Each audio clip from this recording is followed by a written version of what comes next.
कई लोगों का अनुभव।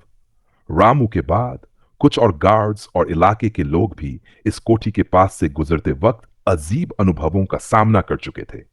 एक रात जब कुछ लोग वहां से गुजर रहे थे तो उन्होंने देखा कि कोठी की खिड़कियां खुद अब खुद खुल रही थीं, जैसे कोई अंदर से उन्हें खोल रहा हो। और कुछ समय बाद उन्होंने सफेद साड़ी में एक महिला की आकृति खड़ी हुई देखी। वह महिलाएं डर के मारे भागने लगे, लेकिन एक पल के लिए वह महिला उनके सामने आकर खड़ी हो गई और फिर अचानक गायब हो गई। एक और घटना। कुछ महीने बाद एक और सिक्योरिटी गार्ड जो काफी बहादुर था ने कोठी के अंदर जाने का निर्णय लिया। उसे भी उन अफवाहों पर विश्वास नहीं था, लेकिन जैसे ही वह अंदर पहुंचा उसे ठंडी हवा का एहसास हुआ और फिर वह औरत फिर से उसके सामने आई। इस बार उसने गार्ड से कहा, तुमने मुझे कभी समझा नहीं, लेकिन तुम मेरे रास्ते में आ गए हो। यह सुनते ही गार्ड डर के मारे बाहर भाग गया, लेकिन कुछ ही देर में उसकी आवाज भी घनी रात में गुम हो गई। अजीब घटनाओं की शुरुआत। कोठी के पास रहने वाले लोग कहते हैं कि जिस दिन से उस महिला की आत्मा को शांति नहीं मिली, उसी दिन से वहां पर अजीब घटनाएं होने लगीं। कई लोग जिन्होंने उस इलाके में काम करने की कोशिश की, उन्हें महसूस हुआ कि वह महिला उनकी आत्मा से कुछ न कुछ मांगती है। जैसे ही वह व्यक्ति ने अपनी आंखें बंद की, उसे अजीब सी सरसराहट सुनाई दी, जैसे कोई उससे बातें कर रहा हो। उसके बाद उसके पास जाने वाले सभी लोग डर के मारे काम छोड़ देते थे। आत्मा को शांति का मार्ग। कुछ साल बाद एक पंडित जी को इस कोठी के बारे में बताया गया। उन्होंने वहां आकर पूजा अर्चना की और महिला की आत्मा को शांति देने की कोशिश की। पंडित जी ने बताया कि उस महिला की आत्मा तब तक चैन से नहीं रह सकती जब तक वह बदला नहीं लेगी। वह कहते हैं कि उस महिला ने आत्महत्या नहीं की थी, बल्कि उसे मारा गया था। यह औरत एक निर्दोष महिला थी, जिसे धोखा और विश्वासघात का शिकार होना पड़ा था। पंडित जी ने उसकी आत्मा से प्रार्थना की कि वह अपनी सभी अधूरी इच्छाओं को छोड़कर शांति की ओर बढ़े। इसके बाद यह अफवाहें आईं कि कोठी में अजीब घटनाएं घटने की संख्या कम हो गई। आज का दृश्य। अब कोठी खंडहर में तब्दील हो चुकी है और रात के समय वहां कोई नहीं जाता। लेकिन कुछ लोग कहते हैं कि रात के समय उस कोठी से हल्की सी रोशनी अब भी आती है। हालांकि अब वहां बहुत कम ही घटनाएं सुनाई देती हैं, लेकिन जो लोग उस जगह से गुजरते हैं वे बताते हैं कि कभी-कभी एक खामोश सी महिला की छाया दिखाई देती है। आगरा के उस इलाके के लोग अब भी कहते हैं कि कोठी के आसपास के रास्ते से बचो, कहीं उस औरत की आत्मा तुम्हारे रास्ते में न आ जाए। इस घटना ने आगरा के इस हिस्से को हमेशा के लिए भूतिया और रहस्यमय बना दिया है। अजनबी का आना और कोठी की सच्चाई। वक्त बीता गया और उस कोठी के बारे में कोई नई घटनाएं सामने नहीं आई। लेकिन एक दिन एक युवा शोधकर्ता राहुल, जो भूतिया घटनाओं पर शोध कर रहा था, आगरा में आया। राहुल को भूत प्रेत और अजीब घटनाओं में गहरी रुचि थी और उसने कोठी की रहस्यमय कहानी के बारे में सुना। उसने तय किया कि वह खुद जाकर उस कोठी की सच्चाई जानने की कोशिश करेगा। राहुल ने सबसे पहले उन गार्ड्स और आसपास के लोगों से जानकारी ली। बहुत से लोग डर के मारे कुछ नहीं बताते थे, लेकिन एक बुजुर्ग व्यक्ति ने राहुल को बताया कि एक दिन कुछ साल पहले उस कोठी में एक औरत का खून हुआ था। यह औरत एक अंग्रेज अफसर की पत्नी थी, जो किसी जालसाजी का शिकार हो गई थी। वह महिला बेहद परेशान थी और वह इंसाफ की तलाश में थी। उसे किसी ने धोखा दिया था और उसने अपनी जान ले ली थी। राहुल का साहसिक कदम। राहुल ने तय किया कि वह रात में कोठी के अंदर जाएगा और सत्य का पता लगाएगा। उस रात वह अकेले ही कोठी में घुसा। जैसे ही वह कोठी के अंदर पहुंचा, उसे एक हल्की सी सर्दी महसूस हुई और अंदर घने अंधेरे में वह कुछ कदम और बढ़ा।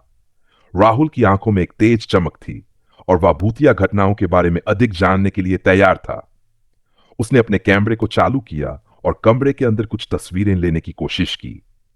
तभी उसे लगा जैसे कोई उसे देख रहा हो। उसने मुड़कर देखा, लेकिन वहां कोई नहीं था। अचानक उसके कानों में एक घबराई हुई आवाज सुनाई दी। तुम यहां क्यों आए हो?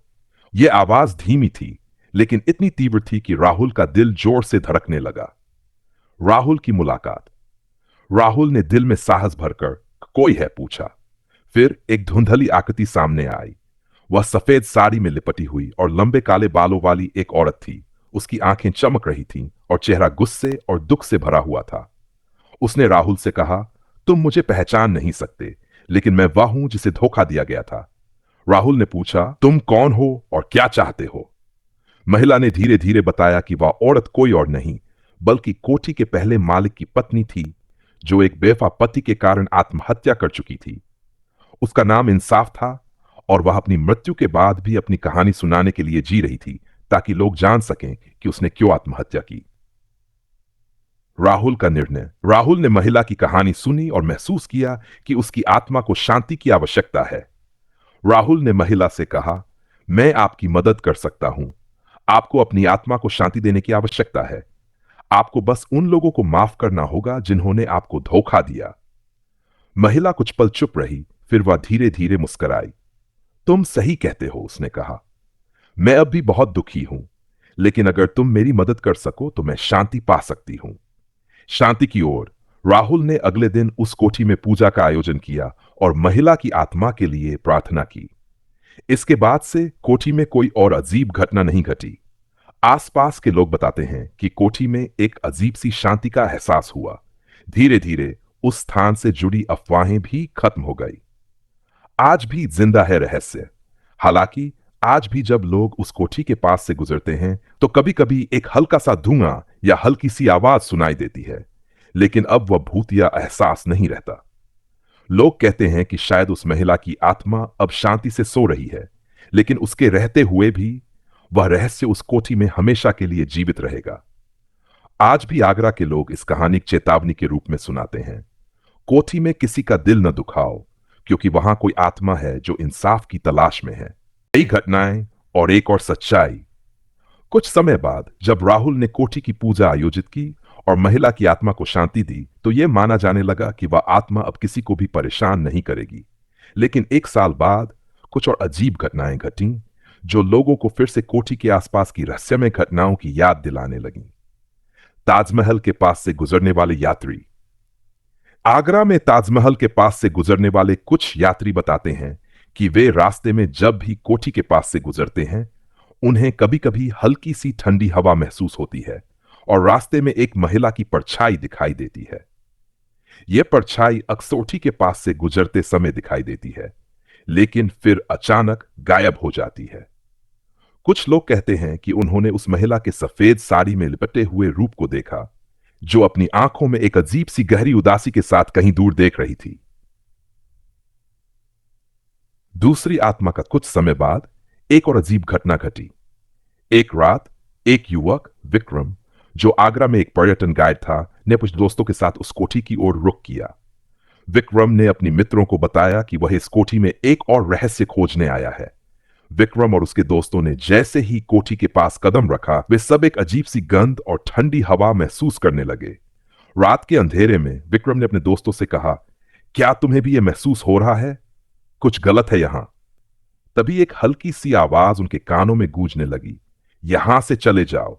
सभी घबराकर इधर उधर देखने लगे, लेकिन उन्हें कोई नहीं दिखाई दिया। अचानक एक औरत की आवाज सुनाई दी, तुम क्या चाहते हो? यह आवाज उसी महिला की थी जो पहले राहुल से मिली थी। विक्रम और उसके दोस्तों ने फिर से उस स्थान को छोड़ने का निर्णय लिया। इस बार वे भागते हुए वहां से बाहर निकल आए और उन घटनाओं के बारे में कई महीनों तक बात करते रहे। कोठी की सच्चाई। क्या ये एक और आत्मा का खेल था? विक्रम और उसके दोस्तों के अनुभव के बाद एक स्थानीय पुरातत्वविद ने एक और गहरी खोज शुरू की। उसने पाया कि जिस कोठी में वे सब डर रहे थे, वहां एक और आत्मा की मौजूदगी थी, जो कि दूसरी महिला की थी। यह महिला उस कोठी में नहीं मरी थी, लेकिन उसने एक अन्य ऐतिहासिक घटना को देखा था, जिसमें एक सामंती परिवार की हत्या हुई थी।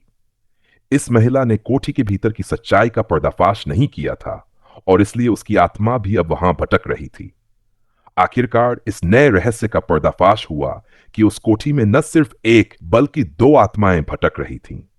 एक आत्मा थी उस अंग्रेज अफसर की पत्नी की, जो धोखा खा चुकी थी, और दूसरी वह महिला थी जो एक सामंती परिवार के रिश्तेदार थी, जिसे उसके परिवार के लोगों ने मार डाला था। दोनों की आत्माएं इस कोठी में कैद हो गई और अपने अधूरे कामों को खत्म करने के लिए यह सब कर रही थीं। कोठी को अंतिम शांति मिलती है। इस नए खुलासे के बाद स्थानीय लोग और तंत्र मंत्र विशेषज्ञ एक बार फिर कोठी में आकर पूजा पाठ करने लगे। वे दोनों आत्माओं को शांति देने की कोशिश कर रहे थे ताकि कोठी का रहस्य पूरी तरह से खत्म हो सके। समय के साथ कोठी में होने वाली घटनाएं धीरे धीरे कम होने लगीं। अब वहां केवल एक हल्की सी शांति का एहसास होता है और कोई भी व्यक्ति रात के समय कोठी में नहीं जाता। कोठी की कहानी अब भी जीवित है। हालांकि कोठी में अब कोई भूतिया घटना नहीं होती, लेकिन आगरा के लोग आज भी इस कहानी को सुनाते हैं। वे बताते हैं कि कभी कभी किसी को भी रात के अंधेरे में उस कोठी के पास से गुजरते समय एक अजीब सी हवा महसूस हो सकती है और शायद कुछ अस्पष्ट आवाजें भी सुनाई दे सकती हैं। लेकिन अब यह घटना उस स्थान की कहानी बन चुकी है, एक ऐसी कहानी जो एक समय के बाद भी जीवित रहती है। यह रहस्य और कहानी आगरा के इतिहास का एक हिस्सा बन चुका है, जो कभी कभी हर आगरा आने वाले यात्री को बताई जाती है।